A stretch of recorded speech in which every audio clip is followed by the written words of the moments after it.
In this video, I want to discuss the big box facilities, and especially when you are doing your due diligence and you are taking a look at where you're going to be looking to start your facility and how big box facilities play into that, and if they actually have any relevancy to your research, and making sure that you are doing your proper due diligence. So if you're interested, make sure to stick around.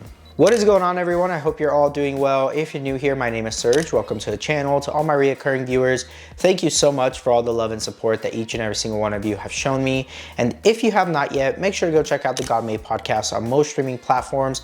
Also, feel free to go check out Legion Assisted Living Academy, where I teach how to start your own facility from A to Z. Also, if you are interested in booking a one-on-one mentorship call with myself, or actually spend a full day and book that, you can do that at legionassistedlivingacademy.com or the links down below.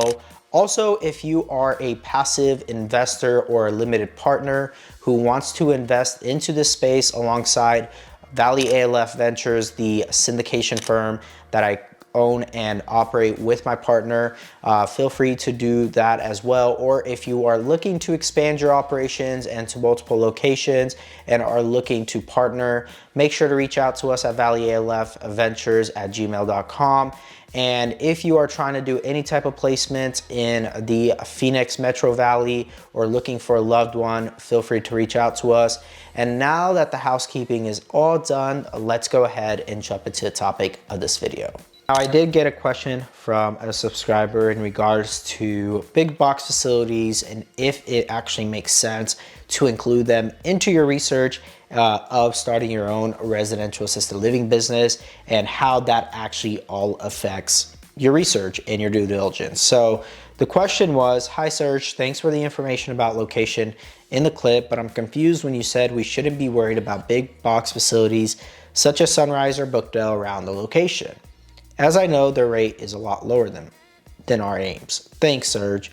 And then the same individual asked another question, which they said, "Hey Serge, it's me again. Sorry for keep asking you about the location. When you said 10 to 20 minute radius, approximately how far is it in miles?" Well, it can really depend, right, as how far it is. But their second question was, "Since within 4 miles around my property already have 21 homes and 1 big box facility. Please give me your advice if possible. Thanks, Serge."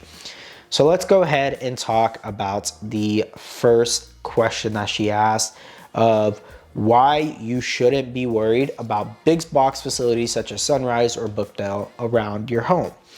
And like she mentioned, their rate is a lot lower than what they would originally charge for their facility.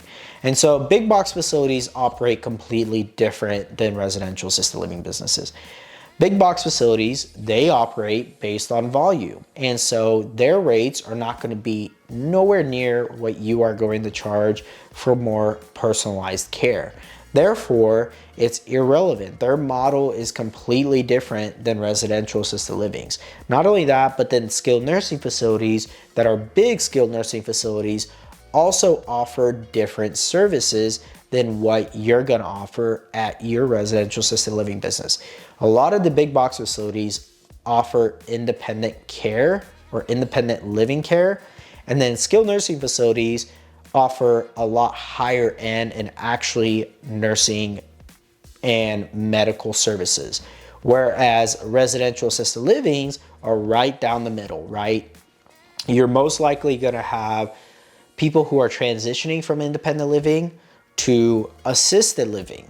And then people that are in skilled nursing facilities are graduating from like your type of facility where you're no longer providing medical services.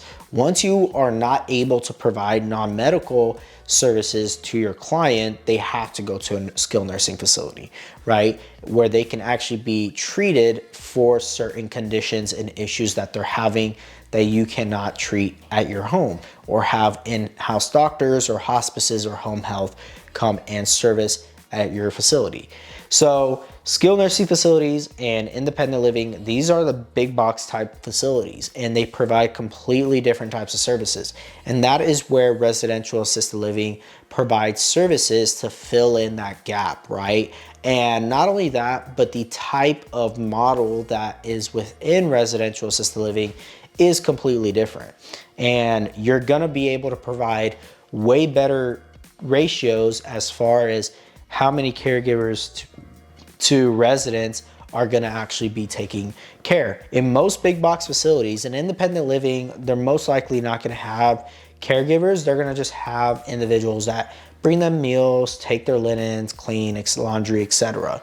Whereas in skilled nursing facilities, in most cases, they have 1 to 15 residents, one caregiver, one staff to 15 residents.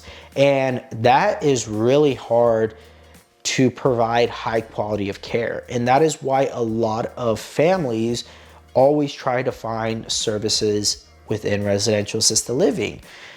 Really, the problem with residential assisted living is the fact that it's a smaller setting, right? It's a home type of setting.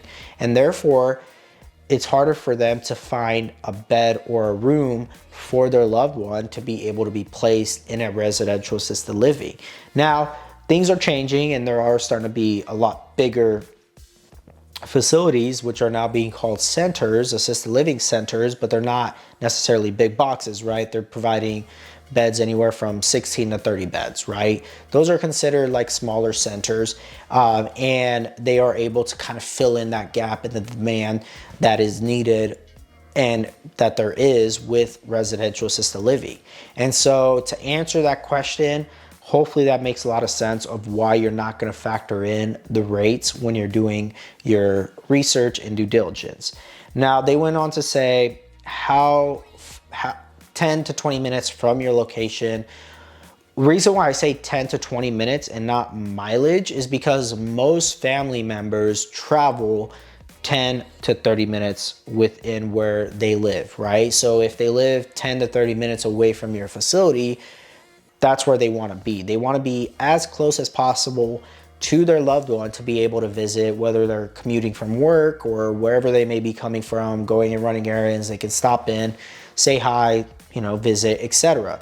As far as miles, most people are, when you talk to them, when you ask them a question, how far do you live? Typically, they're not going to say I live 5 miles. In most cases, people say I live about 10 minutes from here, 15 minutes from here, because that's how they look at it. So that's why I say it takes about, they factor in minutes and not miles. And so when they said, this individual said, since within 4 miles around my property, already 21 homes and 1 big box facility. I've always said if there's more than 10 homes, it's most likely saturated.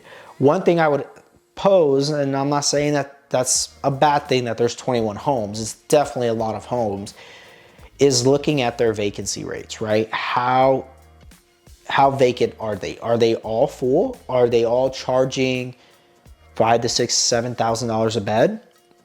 What is their vacancy rates? And then what are they charging? And if their vacancy rates are low and their occupancy rate is anywhere from 75 to 90, 95, that's really good. There's quite a bit of demand there. And if there's one big box facility, that means these homes are filling in that gap for the demand there. So hopefully that answers the question for this individual, and hopefully it answers questions for you guys. Continue to, pose more questions in the videos, and I will definitely make videos about it versus just responding directly. But hopefully this helped you guys and gave you guys more context and insight. And if it did, make sure to like, comment, and subscribe, and I will talk to you all in the next one. God bless.